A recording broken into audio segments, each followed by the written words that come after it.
좌표 공간에서 점 A 0,0,1을 지나는 직선이 중심이 점 C 3,4,5이고 반지름의 길이가 1인 9와 한 점 P에서만 만난다 이렇게 되어 있습니다.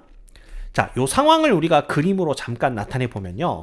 점 A가 여기에 있고요. 그 다음에 이렇게 구 하나가 있게 되는 겁니다. 그리고 이 구의 중심이 C다 이렇게 생각하시면 되죠. 그런데 점 A를 지나는 직선이 이 구와 한 점 P에서만 만난다라고 했기 때문에 우리는 그냥 A에서 이 구에 접하는 접선을 그리면 되겠구나. 그리고 그때 접점을 P라고 생각하면 되겠구나. 이렇게 볼 수가 있는 겁니다. 그렇죠?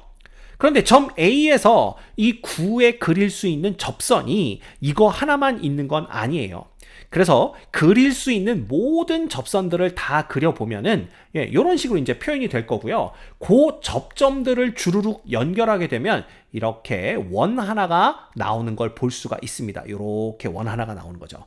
그래서 이렇게만 보시면 이게 이제 꽃갈콘 모양의 입체가 만들어진다라는 걸 볼 수가 있는데 이 점 P가 이 파란색 원의 원주 위를 이렇게 움직이는 상황이다. 이렇게 보시면 됩니다. 됐죠? 자, 그런데 이때 세 점 A와 C와 P를 지나는 원을 우리가 생각을 해야 돼요. 그리고 그 원을 XY 평면 위로 정사형 시켰을 때 그 정사형된 넓이의 최대값을 구해내야 하는 겁니다. 자, 그러면 먼저 요 A와 C 그 다음에 P를 연결하는 삼각형을 그려서 생각해 볼 수가 있어요. 즉 이 삼각형에 세 꼭지점을 모두 포함하는 원을 그려야 되는 겁니다. 그런데 우리가 알 수 있는 게 뭐냐 하면 이 직선 AP가 이 구에 접하는 접선이기 때문에 구의 중심 C와 접점 P를 연결하는 선분 CP는 이 직선과 항상 이렇게 수직으로 만난다라는 것을 알 수가 있죠. 그래서 이건 점 P가 요 파란색 원의 원주 위 어디에 놓이더라도 항상 똑같습니다. 그러면 이 세 점을 모두 포함하는 원이 어떤 원인지 우리가 금방 알아낼 수가 있는데요. 그 원은 바로 선분 AC를 지름으로 하는 원이 됩니다. 왜냐하면 우리는 지름에 대한 원주각이 90도이다라는 것을 알고 있기 때문에 그래요. 그래서 이 세 점 ACP가 모두 다 원주 위에 놓이는데 요 각 APC가 직각이라면 AC가 지름이 되어야 되겠구나라는 걸 생각해 볼 수가 있는 거죠. 됐죠? 그러면 이제 이 원이라는 것은 지름 AC를 축으로 해서 이렇게 P가 요 원주 위를 움직인다고 그랬으니까 이 원도 이렇게 빙그르르 한 바퀴 돈다라고 생각하시면 되는 겁니다. 됐죠? 그러면 그 원과 XY 평면의 그 원을 XY 평면에 정사형시킨 넓이를 생각하려면요. 이 원을 포함하는 평면과 XY 평면이 이루고 있는 각을 구해야 되는 건데 그 원을 포함하는 평면이라는 것은 결국 여기 보시면 알겠지만 A와 C가 고정된 점입니다. 움직이지 않죠. 그죠? 따라서 그 평면, 원을 포함하는 평면은 선분 AC를 포함하는 평면이 될 거고요. 이 점 P가 파란색 원주 위를 따라 빙그르르 한 바퀴 돈다라는 것은 그 원을 포함하는 평면도 AC를 회전축으로 한 바퀴 빙그르르 돈다. 이렇게 보시면 되는 겁니다. 이해가 되시죠? 그래서 결국 우리는 XY 평면과 선분 AC를 포함하는 평면이 이루고 있는 각의 크기를 구해내야 되는데 정사형의 넓이가 최대가 되기 위해서는 코사인 값이 최대가 돼야 되고요. 코사인 값이 최대가 되기 위해서는 각의 크기가 최소가 돼야 된다라는 걸 알 수가 있는 겁니다. 그래서 정리를 하면 결국 XY 평면과 선분 AC를 포함하는 평면이 이루는 각의 최소값을 구해야 된다. 이렇게 정리를 해볼 수가 있어요. 됐죠? 자, 그러면 이제 그 상황을 또 우리가 그림으로 나타내기 위해서 이렇게 생각해 볼 수가 있습니다. 그래서 우리는 그냥 편의상 어떻게 생각할 거냐 하면요. 사실은 이 XY 평면을 생각해야 되는 거잖아요. 근데 이 XY 평면을 그리고 나서 점 A를 찍으면요. 점 A는 XY 평면 위에 있는 점이 아닙니다. 그래서 이렇게 위에 붕 뜨게 되고요. 당연히 점 C도 XY 평면 위의 점이 아니니까 평면 위에 붕 뜨게 돼요. 그래서 이렇게 되면 생각해 주기가 조금 어렵습니다. 그래서 우리는 어떻게 접근을 할 거냐 하면 이 XY 평면과 평행한 평면을 생각할 거예요. 그리고 A를 포함하는 평면을 생각할 겁니다. 즉 XY 평면과 평행하면서 A를 포함하는 평면은 G는 equal 1이 돼요. 이해가 됩니까? 네. 그래서 우리는 요거를 XY 평면이라고 생각하지 않을 거고요. G는 equal 1이라는 평면으로 생각할 겁니다. 그렇게 되면 이 점 A는 어디에 놓이게 되냐 하면 바로 어디 위에, 요 평면 위에 요렇게 놓이게 되는 걸 볼 수가 있죠. 그래서 A의 좌표가 요렇게 되는 겁니다. 이해되십니까? 그 다음에 점 C는 여기쯤 이렇게 찍힐 텐데 이때 점 C의 좌표는 3,4,5가 되겠죠.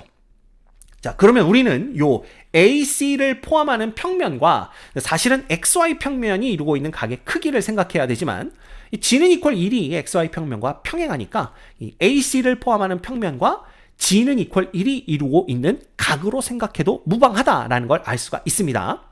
자, 그래서 요 AC를 포함하는 평면을요, 우리가 대충 뭐 이렇게 그려볼까요? 이런 식으로 이렇게 한번 그려보도록 하겠습니다. 그래서 요렇게 그려보는데요.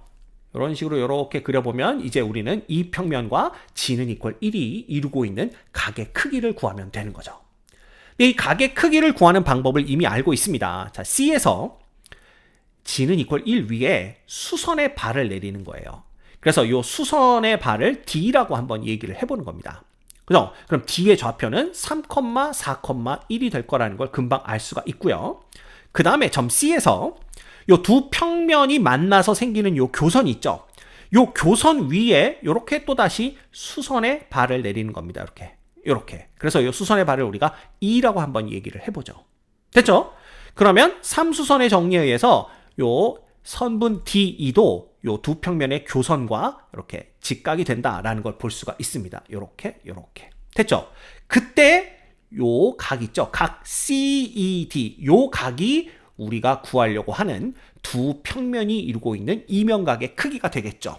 그래서 그걸 편의상 우리가 그냥 세타다 이렇게 놓기로 하겠습니다. 자, 그러면 우리는 세타의 최소값을 찾아야 되는 건데요. 여기서 한 가지 알 수 있는 게 C와 D가 고정된 점이기 때문에 요 선분 CD의 길이는 4로 일정하다라는 걸 알 수가 있어요. 왜냐하면 이 G 좌표의 차이가 결국 CD의 길이일 테니까. 됐죠? 그 다음에 요 선분 DE의 길이 있죠. 요 선분 DE의 길이를 편의상 L이라고 한번 놔봅시다. 그럼 우리가 뭘 생각해 볼 수가 있냐 하면 탄젠트의 세타는 L분의 4가 되는 걸 볼 수가 있어요. 그렇죠? 그러면 이 탄젠트 세타의 그래프 여러분들 머릿속에 그리실 수 있겠지만 요거 한번 대충 그려보면요. 이렇게 됩니다. 요게 이제 세타축이 되고 요걸 y축이라고 했을 때 y는 탄젠트 세타의 그래프는 이런 식으로 이렇게 그려지는 걸 볼 수가 있죠. 그리고 여기 점근선이 어디가 되냐 하면 세타가 2분의 파일 때가 점근선이 됩니다. 따라서 두 평면이 이루고 있는 각은 두 평면이 이루고 있는 예각을 얘기하는 걸 테니까 0부터 2분의 파이에서 생각해 보면요. 탄젠트의 그래프는 이렇게 증가함수가 됩니다. 쭉 올라가죠. 즉 세타가 커지면 함수값도 커지고 세타가 작아지면 함수값도 작아집니다. 그 얘기는 바꿔 말하면 이 세타가 최소가 될 때는요. 결국 L분의 4인 이 탄젠트의 함수값도 최소가 되는 거죠. 그러면 얘가 최소가 될 때가 언제냐라는 건데 보시면 알겠지만 얘가 최소가 되는 것은 L이 최대가 될 때입니다. 결국 우리는 이제 뭘 구하면 되는 거냐 하면 D에서 두 평면이 만드는 교선에 내린 수선의 길이가 최대가 될 때가 언젠지 그 최대값을 구하면 되는 거예요. 자, 그런데 재미있는 것은 이 교선 있죠? 두 평면이 만드는 교선은 반드시 점 A를 지나가게 되어 있습니다. 왜냐하면 이 평면이 선분 AC를 반드시 포함해야 되기 때문에 그래요. 그렇죠? 그러면 요걸 이제 G equal 1이라는 평면을 위에서 내려다 봤을 때 그림으로 그려놓고 생각하면 편합니다. 이렇게 보는 거죠. 그래서 요거는 이제 어떤 그림이냐 하면 G는 equal 1을 위에서 내려다본 그림이에요. 소위 말하는 항공샷이 되겠죠? 그리고 거기에 점 A가 여기 이렇게 있는 겁니다. 그 다음에 여기 어디쯤 점 D가 있는 건데요. 우리가 해야 될 건 뭐냐 하면 이 점 A를 지나는 직선이 있는데 이런 직선이 있습니다. 점 D에서 이 직선까지에 이르는 거리를 얘기하는 거죠. 결국 이 수선의 길이라는 것은 점 D에서 이 직선까지의 거리를 얘기하는 겁니다. 이 거리가 최대가 될 때가 언제냐라는 거예요. 근데 이거 우리 이미 배워서 알고 있습니다. 이거 뭐 이렇게 생각을 해보면 예를 들어 이렇게 한번 그려볼까요? 이렇게 그려본다면 여기서 수선을 생각하면 이제 이런 수선이 생기겠죠? 이런 수선이 생길 텐데 보시다시피 요 길이보다는 요 길이가 길어진 걸 볼 수가 있습니다. 그럼 얘가 언제 최대가 되느냐라는 건데 이 최대가 되는 것은 요 D하고 A 사이 요 선분 DA의 길이가 바로 이 수선의 길이의 최대값이 돼요. 그죠? 그때 이 교선은 바로 요렇게 수직을 이루면서 이런 식으로 지나가겠죠. 그래서 D와 A 사이의 거리가 D에서 A를 지나는 직선에 이르는 거리의 최대값이라는 걸 우리가 금방 파악할 수가 있습니다. 이거 잘 이해가 안 되시는 분들은요, 요 삼각형을 생각하시면 돼요. 요 삼각형이 직각삼각형인데 여기가 직각이니까 얘가 빗변이 되겠죠? 그러면 직각삼각형에서 제일 긴 변은 요 빗변이니까 당연히 요 초록색 선분의 길이가 요 빨간색 선분의 길이보단 더 길다라는 걸 알 수가 있습니다. 됐죠? 그렇게 생각하시면 이 DA가 우리가 구하는 최대값이 된다라는 걸 볼 수가 있어요. 그래서 요 상황을 이 그림에 나타내 보면요. 우리가 초록색으로 그렸으니까 이때도 이렇게 그려봅시다. A하고 D를 연결하고 요런 삼각형을 생각해 볼 수가 있는 거죠. 요렇게. 그죠? 그러면 여기가 이렇게 직각이 되는 겁니다. 됐죠? 그때 요 각의 크기가 세타의 최소값이 돼요. 그래서 우리가 요 각을 세타의 m이다. 이렇게 한번 표현해 보도록 하겠습니다. 됐죠? 자, 그러면 요 초록색 삼각형을 여기다 한번 그려볼까요? 여기다 그려보면 요렇게 그릴 수가 있고요. 여기가 A고 여기가 D고 여기가 C가 되는 거고 그때 요 각의 크기가 바로 세타의 최소값 세타 m이 된다. 이렇게 보시면 돼요. 그럼 이 길이는 4고요. 자, A와 D 사이의 거리를 구해보면 요거는 그냥 써볼까요? 여기다가 써봅시다. AD 선분의 길이는 자, 3 빼기 0의 제곱 9, 4 빼기 0의 제곱 16, 그 다음에 1 빼기 1의 제곱이니까 0 해서 이거의 루트 이렇게 되는 거니까 얘는 루트 25죠? 그래서 5 이렇게 되는 걸 볼 수가 있습니다. 따라서 이 AD 사이의 길이가 5가 되는 거고요. 이 AC의 길이는 피타고라스 정리죠. 얘가 직각이니까 피타고라스 정리에 의해서 루트 25에 16 더하면 41 이렇게 되는 걸 볼 수가 있어요.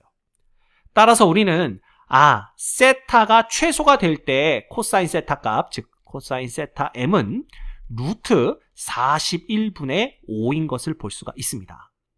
자, 그러면 이제 다 푼 거예요. 우리는 이 원이 정사형된 넓이만 구하면 되는 거죠. 근데 원의 넓이를 어떻게 구하냐 하면 아까도 얘기했지만 원은 지름이 AC인 원이다 라고 말씀을 드렸습니다. 따라서 이 원의 넓이는요, 반지름의 길이가 2분의 루트 41이 돼요. 따라서 파이 곱하기 반지름의 제곱, 이것이 바로 원의 넓이고요. 이 원을 XY 평면에 정사형시킨 넓이의 최대값은 여기에 이 코사인 세타 m 값을 곱해주면 되겠죠? 그래서 루트 41분의 5를 곱해주시면 됩니다. 따라서 얘는 파이 곱하기 4분의 41이 되고요. 거기에 다시 루트 41분의 5를 곱해주면 됩니다. 얘는요 4분의 5 이렇게 앞으로 나오고요. 그 다음에 얘네 둘 약분되면 루트 41 남고요. 그 다음에 파이가 붙습니다. 그쵸? 이것이 누구랑 똑같아야 되는 거예요? P분의 Q 루트 41 파이와 똑같아야 되는 겁니다. 그래서 우리는 P가 4고 Q가 5구나 라는 걸 알 수가 있고요. 문제에서는 P 플러스 Q를 구하라고 그랬으니까 4 더하기 5 해서 정답이 9가 되는 것을 알 수가 있습니다.